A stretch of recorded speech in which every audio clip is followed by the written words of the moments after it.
Sevgili dostlar, ben Ayhan Sicimoğlu. Kimim biliyor musunuz? Bir seyyahım. Bir seyyahın vakti de alanlarda geçer. Büyük bir kısmı hava alanlarında.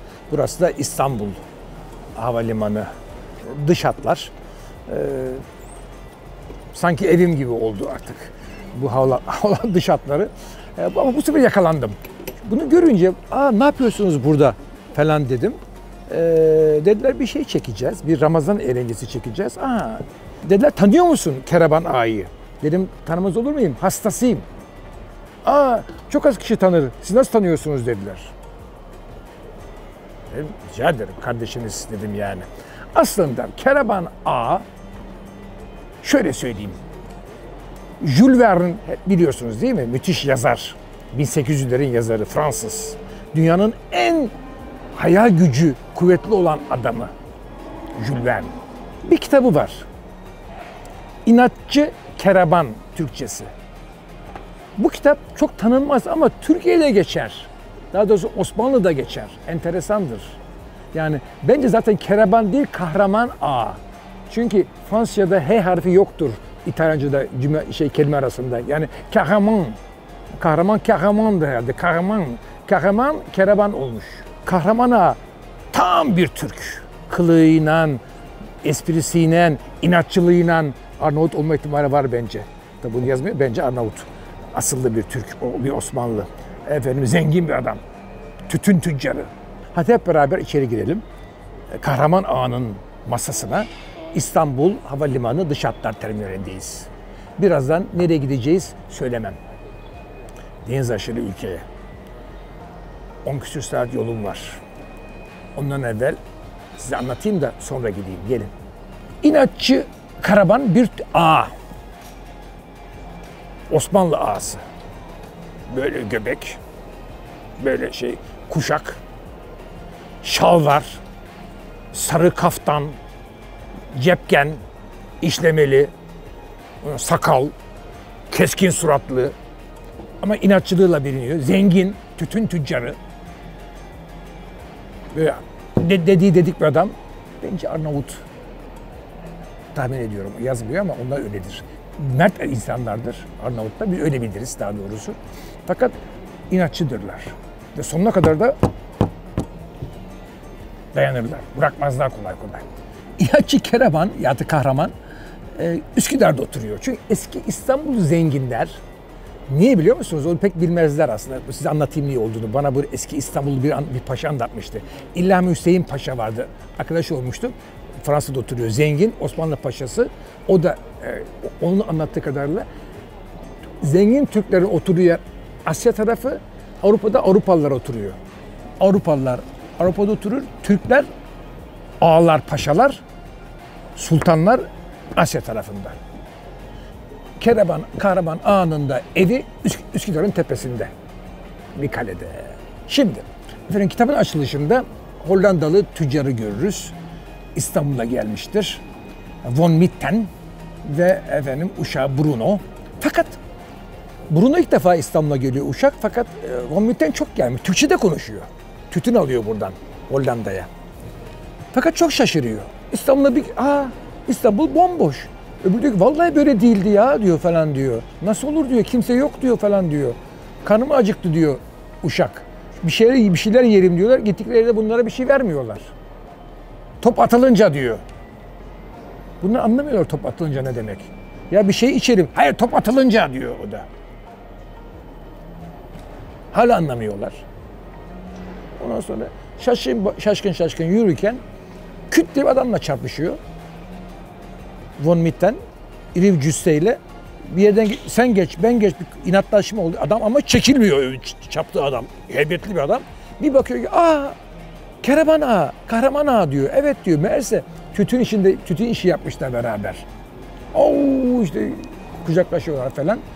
Ya nedir diyor, aç kaldık bomboş. Ramazan diyor, Ramazan. Yemek yok. Akşam gün doğumundan batımına kadar biz yemek yemeyiz, su içmeyiz.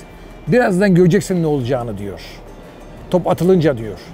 O zaman anlıyor ki Ramazan diye bir şey var Hollandalı. İstanbul'da. Hakikaten bir top atılıyor. Birdenbire ortaya şekerciler, macuncular, helvacılar, efendim kebapçılar, yollarda yürüyenler, rengarenk insanlar. Yani birdenbire şehirde böyle löp diye ortaya nereden çıktığını anlamadım diyor. Birdenbire canlandı şehir, ölmüş şehir canlandı diyor. Ama ne canlanma?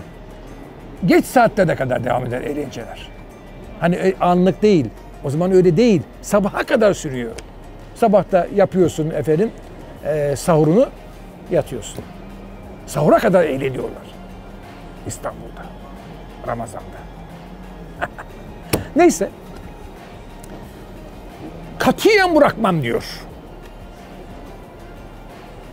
Kahraman Ağa. Akşama Üsküdar'a benim konağa yemeğe geleceksiniz diyor. Size diyor madem böyle diyor size bir iftar masası göstereyim diyor. Ama işte biz hayır efendim diyor. İnatçı ya. Tabii biliyor bunun şeyini. Burnuna şaşırıyor. Nasıl bir adamla karşılaştık diye. Cüsseli bir adam. Belinde böyle kemeri var. Rengarenk cepkeni var. Şalvarı var. Reddediyor inatçı olduğu için. O zamanlar modern giyim, redingotlar falan başlamış İstanbul'da. Sadece kırmızı fes var. Altı Fransız. Reddediyor. Giymiyor onları baba. İnatçı Kerem. İnatçı Kahraman Ağa. İstemem diyor. Onunla kalsa ne? Trene binmiyor. Onda icatları sevmem ben diyor. Hayatta trene adım atmıyor. Vapurda midesi bulanıyor.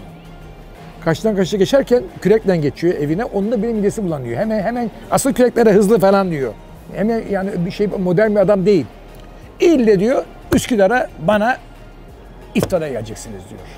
İskeleye gidiyor. Kayıkla binecekler. Üsküdar'a geçecekler. Tam binecekler kayığa. Duyduk duymadık demeyin. Ulak geliyor. Bu akşamdan itibaren sultanın emridir. Boğazı her geçen kimse kayık olsun, buharlı gemi olsun, yelken olsun. Boğazı her geçen 10 para vergi verecek. Gidişte ve dönüşte. Buna çok kızıyor Kahraman Ağa. Vermeyeceğim diyor. Yürüyor. Zabitler durduruyorlar. Diyor kırbaç diyeceksin. Hapse gireceksin diyor. Hayır efendim vermeyeceğim diyor. İnatçı Kahraman Ağa. Verirdin vermezdin. İtişiyorlar, kakışıyorlar. O zaman da ben de diyor burası çok komik. Ben de diyor Karadeniz'i dolaşarak diyor gideceğim diyor Üsküdar'a diyor. Ya diyor ne yapıyorsun ya diyorlar uşağı diyor. Yani Von Bitten diyor ki Kahraman Ağa delirdin galiba diyor. Yani şuradan şuraya 10 zengin adamsın. 10 para senin için dişinin kovuğuna bir ver. Hayır efendim vermeyeceğim diyor. Arabayla gideceğim. Atlı arabayla diyor. Ve sen de geleceksin diyor. Ya ben buraya tütün almaya geldim. Ne işim? Hayır efendim diyor. Geleceksin diyor. Yapma etme. Geleceksin ve akşam yemeğini 2 ay sonra biz de yiyeceğiz diyor. 2 ay dolaşacağız Karadeniz'i diyor. Kaç bin fersah. Efendim ne yapacağız edeceğiz arabaya biniyorlar. Çok komikti ya bu adam ne şey var Jules Verne'de ne tahayyül. Biniyor arabaya atlı arabalarına bütün macera kitapta yazar. Dolaşıyor Karadeniz'de geliyorlar. Üsküdar'a geliyorlar. Bütün dolaşarak Karadeniz'e. Bakın Karadeniz etrafında bütün o şeyler oraları çoğu Osmanlı zaten. Efendime söyleyeyim. Bir problem daha çıkıyor. Yeni evlenecek Mehmet, çocuğu yok Kahraman Ağa'nın, yeğeni tek varisi yeğeni Mehmet. Onun düğünü de Avrupa kıtasında, hadi bakalım. Diyor ki düğüne gitmek için 10 para diyor vereceksin diyor. Vermem ya düğüne gitmen olmaz, yeğenin oğlumdan daha bilmem ne. Hayır efendim diyor. Ne yapıyor biliyor musunuz? Bir ip gerdiriyor Üsküdar'dan Avrupa yakasına, Kız Kulesi'nden geçerek cambaz tutuyor. Cambazın bir tane el arabası alıyor. Şöyle vardır ya. El arabasına oturuyor Kahraman Ağa ve cambaz ipin üzerinden el arabasıyla Avrupa'ya, çünkü sultanın fermanında denizden gidemezsin diyor. Buharlı gemiyle gidemezsin diyor. İp arabasından bahsetmiyor. 10 parayı vermeden geriye gidiyor. Efendim muhabbet sonsuz. Jules Verne'in bu tanınmayan kitabını, İnatçı Kerebanyat, İnatçı Kahraman kitabını muhakkak okuyun. Ve çok keyif alacaksınız. eski Osmanlı'yı anlatışını, kalemini bayılacaksınız. Benden bu kadar. Ayhan Sicimoğlu sizleri selamlar. Hoşça kalın. Efendim biliyorsunuz, küslerin barıştığı, herkesin kucaklaştığı Şeker Bayramımız geliyor. Bu vesileyle hepinizin bayramını kutluyorum. Hepinize iyi bayramlar diliyorum. Videomuzu beğenmeyi ve İGA TV YouTube kanalına abone olmayı da unutmayınız. İstanbul, Ramazan.